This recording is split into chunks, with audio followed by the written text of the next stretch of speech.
बांग्लादेश से बड़ी खबर लगातार आपको दिखा रहे हैं।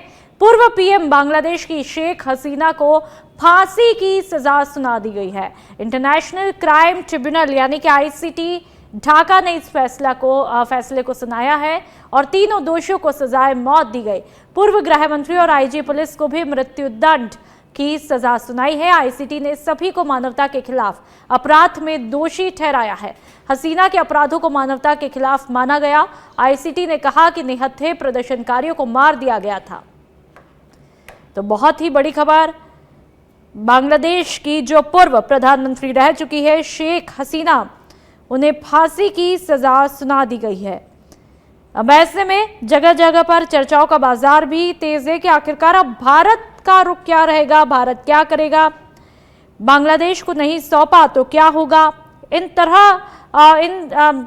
सवालों के जवाब जो है वो ढूंढे जा रहे हैं और जगह जगह पर यही चर्चा है कि आखिरकार अब क्या होगा, क्योंकि मानवता के खिलाफ अपराध का दोषी पाया गया है बांग्लादेश की पूर्व प्रधानमंत्री शेख हसीना को। और सोमवार को बांग्लादेश के इंटरनेशनल क्राइम ट्रिब्यूनल यानी कि आईसीटी ने हसीना को फांसी की सजा भी सुना दी है।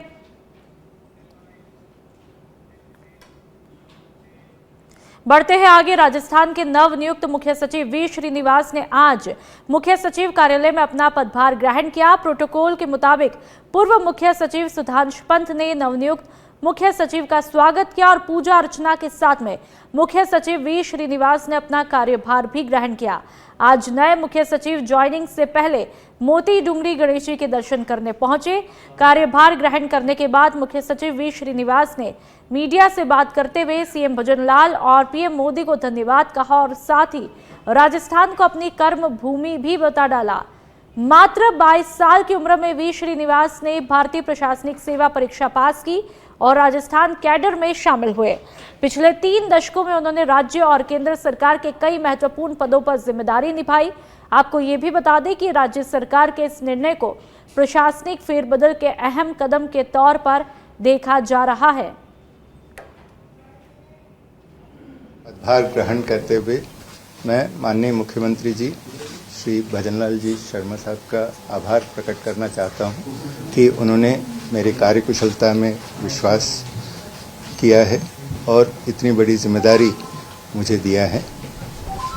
मैं माननीय प्रधानमंत्री जी का आभार प्रकट करना चाहता हूं कि भारत सरकार में मैं कई वर्षों से सचिव प्रशासनिक सुधार और लोक शिकायत विभाग का तथा पेंशन एवं पेंशनभोगी विभाग का सचिव के रूप में कार्य किया हूं और उनकी ये निर्णय जो राजस्थान सरकार में मुझे वापस भेजने का है, ये जिम्मेदारी देते हुए मैं उनके लिए आभार प्रकट करता हूं। राजस्थान मेरा कर्मभूमि है। यहाँ पर मैं 22 साल की उम्र में आया था और कई पदों पर मैं रहा हूँ।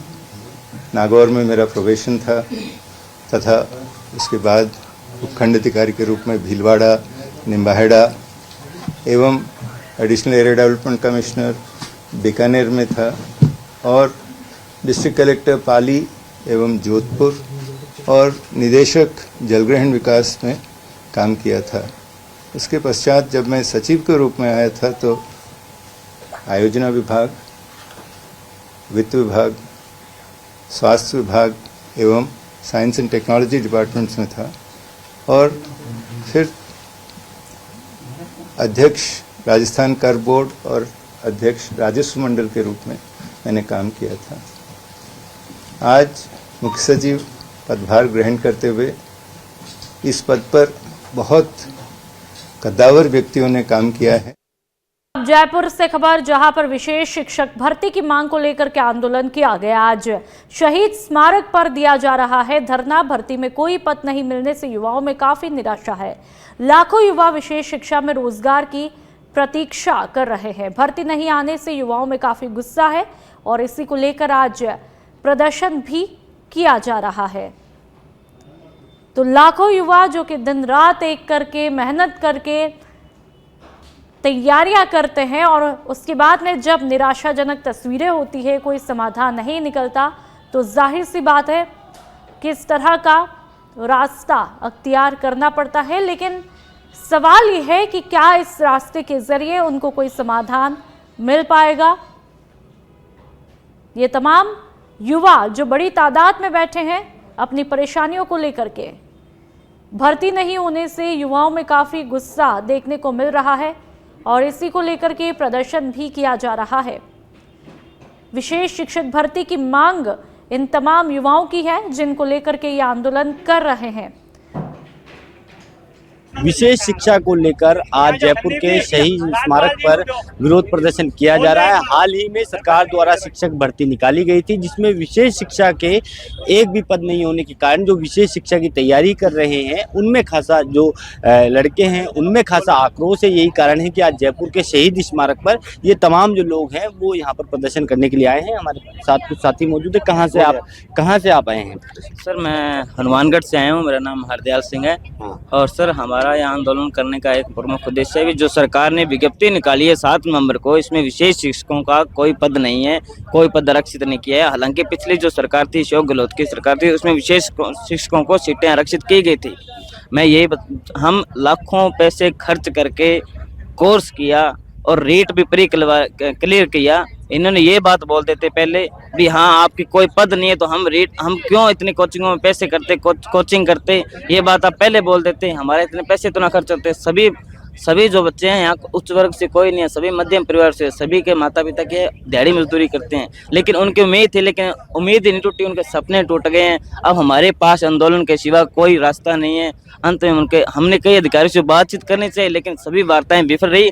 अंत में हमने आज यहाँ धरना दिया है। जब तक हमारी बात इन्हें सुनने को तैयार नहीं होंगे और लिखित में नहीं देंगे, हम धरने से उठने को तैयार नहीं है। मैं अपने शब्दों को यहीं विराम देता हूँ। जय हिंद, जय भारत।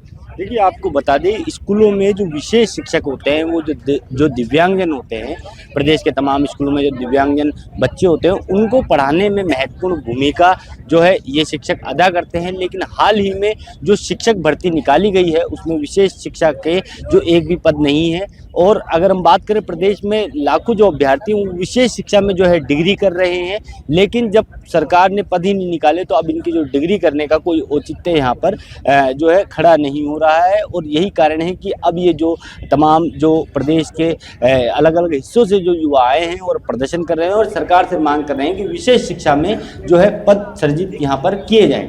सहयोगी सुनील के साथ मैं कुणाल भटनागर, सच बेधड़क, जयपुर। और अब बीकानेर से खबर, जहां पर अजय वॉरियर के 8वें संस्करण का शुभारंभ किया गया। भारत और यूके का संयुक्त सैन्य अभ्यास देखने को मिला। महाजन फील्ड फायरिंग रेंज में यह आयोजन किया गया। दोनों देशों के ध्वजारोहण और राष्ट्रीय गान के साथ में इसकी शुरुआत की जाती है। दोनों देशों के 240 सैनिक इसमें शामिल हुए। भारतीय सेना के सिख रेजिमेंट और यूके की रॉयल गोरख राइफल के सैनिक शामिल हुए। 17 से 30 नवंबर तक ये चलेगा। संयुक्त रूप से युद्धाभ्यास की तस्वीरें देखने को मिल रही है। सैनिक 14 दिन तक आतंकवाद विरोधी और आधुनिक युद्ध में तालमेल का अभ्यास करेंगे। तो बहुत ही खूबसूरत ये तस्वीरें, और दोनों देशों के, चाहे भारत की बात करें यूके की बात करें, 240 सैनिक इसमें भाग लेते हैं। 17 तारीख से यानी कि आज से इसकी शुरुआत हो चुकी है और 30 नवंबर तक ये जारी रहेगा अभ्यास। और इस शुभ कार्यक्रम का आगाज जो है वो देश भक्ति की भावना से ओतप्रोत होकर के किया गया। मतलब साफ है, राष्ट्रगान के साथ में इसकी शुरुआत की जाती है। टोंक विधानसभा क्षेत्र में आज एआईसीसी महासचिव और विधायक सचिन पायलट एक दिवसीय दौरे पर रहे। दौरे की शुरुआत उन्होंने जिला कांग्रेस कमेटी कार्यालय से की, जहां पर एसआईआर से जुड़े बूथ लेवल अधिकारियों के प्रशिक्षण कार्यक्रम में भाग लिया। पायलट ने इस प्रशिक्षण में जानकारी साझा करते हुए ज्यादा से ज्यादा भागीदारी पर जोर दिया। इसके बाद में उन्होंने बीएलए के अधिकारियों से 1-to-1 संवाद किया और कई दिशा निर्देश भी दिए। पायलट ने बिहार चुनाव के नतीजों के दौरान चुनाव आयोग की निष्पक्षता पर भी सवाल उठाया और कहा कि सरकारी योजनाओं के नाम पर पैसे बांटे गए। साथ ही देश में टेरर मॉड्यूल के खुलासे पर अपनी राय भी रखी। उन्होंने टोंक में विकास कार्यों को जल्द शुरू करने का भरोसा भी दिलाया।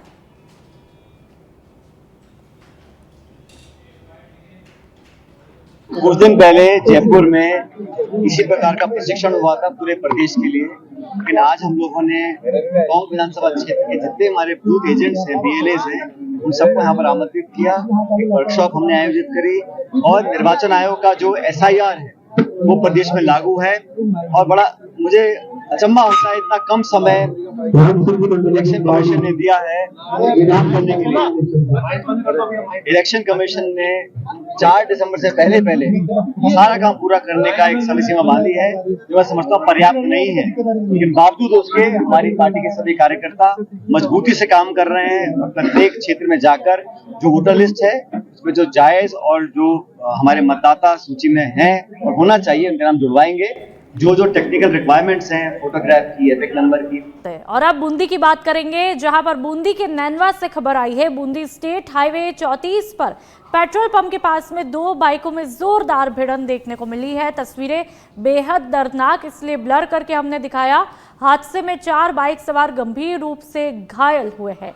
सूचना मिलते ही नैनवा पुलिस मौके पर पहुंची और तुरंत घायलों को नैनवा अस्पताल पहुंचाया। हादसे के कारणों की पुलिस के द्वारा पूरी जानकारी ली जा रही है। सड़क पर आवागमन कुछ समय के लिए प्रभावित रहा। तो तस्वीरें आप देख सकते हैं कि पुलिस ने तुरंत घायलों को जख्मी अवस्था में एडमिट कराया हॉस्पिटल में। बूंदी स्टेट हाईवे 34 ये बताया जा रहा है जहां पर यह हादसा होता है और 4 बाइक सवार गंभीर रूप से घायल है।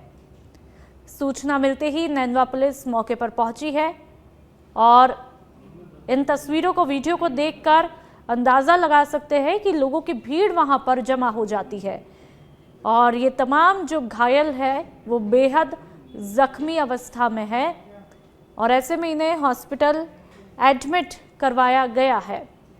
बूंदी की ये तस्वीरें हैं, बहुत ही दर्दनाक ये तस्वीरें हैं जहां पर 2 बाइकों में भिड़ंत हो जाती है और हादसे में 4 बाइक सवार गंभीर रूप से घायल हो जाते हैं। आप इन तस्वीरों को देखकर अंदाज़ा लगा सकते हैं कि कितना अफरा तफरी का माहौल वहां पर हो चुका है। लोगों की भीड़ वहां पर है और ब्लर करके हमने ये तस्वीरें दिखाई क्योंकि ये बहुत ही दर्दनाक तस्वीरें हैं और ऐसे में ये तमाम जो घायल है, जो दर्द से तड़प रहे हैं, उनको हॉस्पिटल पहुंचाया है और वहां पर इनका उपचार शुरू किया जा चुका है। तो तस्वीरें लगातार आप देख सकते हैं, बूंदी की तस्वीरें जहां पर यह हादसा होता है और स्टेट हाईवे 34 ये बताया जा रहा है जहां पर 2 बाइकों में आपस में भिड़ंत हो जाती है। और ज़्यादा जानकारी के लिए संवाददाता कमलेश हमारे साथ में फोन लाइन पर जुड़ चुके हैं। कमलेश, सबसे पहले तो जानना चाहेंगे कि आखिरकार घायलों की हालत फिलहाल कैसी है? ये हादसा कैसे होता है? लापरवाही है या फिर हादसा है? ये बिल्कुल एक तरह से लापरवाही है। आमने सामने की भिड़ंत है। आमने सामने की जब भी भिड़ंत होती है इसमें जो चलाने वाले हैं उनकी लापरवाही सामने ज्यादा आती है क्योंकि और स्पीड गाड़ियां थी। और ये स्टेट हाईवे 34 की घटना है। पेट्रोल पंप के सामने 2 बाइकों में इतनी जोरदार भिड़ंत होती है कि हम दृश्य को भी देख सकते हैं कि जिस तरह से विजुअल सामने आए हैं, सभी लोग किस तरह की घायल की अवस्था में है। सभी घायलों को नैनवा पुलिस ने तुरंत अस्पताल पहुंचाया जहां उनका इलाज जारी है। वहीं गंभीर घायलों को रेफर करने की तैयारी की जा रही है। यह हादसा जो स्टेट हाईवे 34 है पेट्रोल पंप के सामने हुआ है और बताया जा रहा है कि गाड़ियां इतनी स्पीड में थी कि वो संभल नहीं पाए और आमने सामने की भिड़ंत हो गई। ठीक है, बहुत बहुत शुक्रिया तमाम जानकारियों के लिए। बढ़ते हैं आगे। बाड़मेर के गरल गांव में मानवता को शर्मसार करने वाली घटना देखने को मिली है। 9 साल की मासूम कमलेश भील को बुखार होने पर परिजन जिला अस्पताल ले जा रहे थे, लेकिन पड़ोसियों ने लोहे की जाली से रास्ता ही बंद कर दिया। इसके कारण वाहन वापस लौट गया और रात भर मासूम वहीं पर तड़पता रहा। अगले दिन जैसे तैसे परिजन बच्चे को जिला अस्पताल लेकर पहुंचे, तब तक उसकी मौत हो चुकी थी। इस घटना के बाद में पुलिस और प्रशासन मौके पर पहुंचे और परिजनों से समझाइश करके रास्ता खोलने का आश्वासन दिया। बच्चा है गरल गांव का, उसकी बीमारी से हॉस्पिटल डेथ हो गई। तो उन्होंने भी आके बात की कि हमारा वहाँ पर रास्ता बंद है। तो उस संबंध में पूर्व में रास्ता खुला था, वक्त भी बंद हो गया है। नारी पटवारी मौके भेजा है, वो चेक करे क्या इशू आ रहा है। तो ऐसा कोई इशू नहीं, हम जो भी मौके पे अगर रास्ता कोई बंद भी है समझा से रास्ता खुलवा देंगे ताकि इनके दाह संख्या इशू नहीं आए। इनकी ये डिमांड है कि हमारा रास्ता वहाँ पर बंद नहीं करें। पूर्व पुलिस जाब्ते के साथ रास्ता खुलाया था, अब दोबारा बंद कर दिया है, सो वापस खुलवा लेंगे। के मामलो है मामलो ताप से रहते रास्ते बंद तो हॉस्पिटल आई जी को नहीं गाड़ी आई हॉस्पिटल पास गई है हड़क में तो पास गई भी नमूने निकालो तो सुबह हाथ की रम खची तो बाद में पापा घर जयपुर है रास्ता बंद है पानी वगैरह है कोई नहीं। नारायण शाह पटवारी शाह सरपंच सोनाराम सरपंच गर्दनी सरपंच बेनाराम सरपंच जयतराम सरपंच। केकड़ी विधानसभा के सावर उपखंड क्षेत्र के नापाखेड़ा में सालों से चल रहे अवैध झोला छाप क्लिनिक को चिकित्सा विभाग ने सोमवार दोपहर कार्रवाई करते हुए सील कर दिया। जानकारी के मुताबिक नापाखेड़ा निवासी सीमा देवी को तेज बुखार पर पाबूजी मंदिर के सामने स्थित निजी क्लिनिक ले जाया गया, जहां पर बंगाली डॉक्टर प्रवीण उर्फ प्रबीर विश्वास ने उन्हें ड्रिप लगाई। इलाज के दौरान महिला की हालत और भी ज्यादा बिगड़ गई और शरीर पर फफोले हुए। शिकायत मिलने पर BCMO doctor Rajesh Gupta team के साथ मौके पर पहुंचे। क्लिनिक में अवैध दवाइयों का स्टॉक मिला और डॉक्टर कोई संतोषजनक जवाब ही नहीं दे पाए। विभागीय टीम ने क्लिनिक सील करके उच्च अधिकारियों को रिपोर्ट भेजी है और अभियान जारी रखने का भरोसा भी दिया है।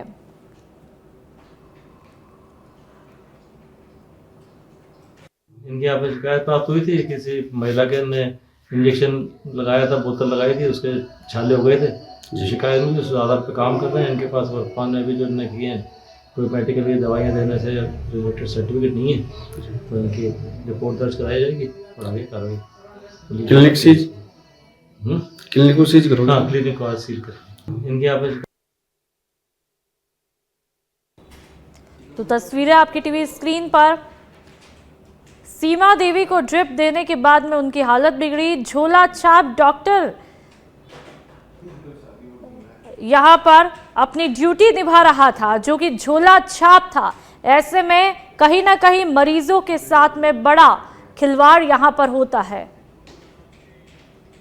और अब दौसा के सिकराई की हम बात करेंगे, जहां पर रीट भर्ती 2018 और 21 चिकित्सा अधिकारी भर्ती 2019 सहित 11 सूत्री मांगों को लेकर एमबीसी समाज के अभ्यर्थियों का धरना 14वें दिन भी जारी रहा।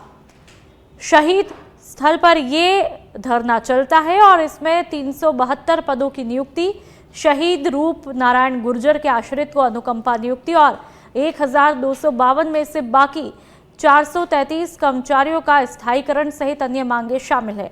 आज अखिल भारतीय गुर्जर महासभा के कार्यकारी राष्ट्रीय अध्यक्ष गोपी चंद गुर्जर प्रदेश कार्यकारिणी के साथ में धरना स्थल पर पहुंचे, शहीदों की मूर्तियों पर माल्यार्पण करके श्रद्धांजलि अर्पित की और एमबीसी अभ्यर्थियों के धरने को समर्थन दिया। इस दौरान प्रदेश अध्यक्ष राम प्रसाद धाभाई, जिला अध्यक्ष माधो सिंह कसाना और अन्य कई लोग मौजूद रहे। दौसा जिला कलेक्ट्रेट में सोमवार को दिशा समिति की बैठक रखी गई, जिसमें सांसद मुरारी लाल मीणा, जिला कलेक्टर दौसा विधायक दीनदयाल बैरवा और बांदीकुई विधायक भागचंद टाकड़ा सहित कई विभागों के अधिकारी मौजूद रहे।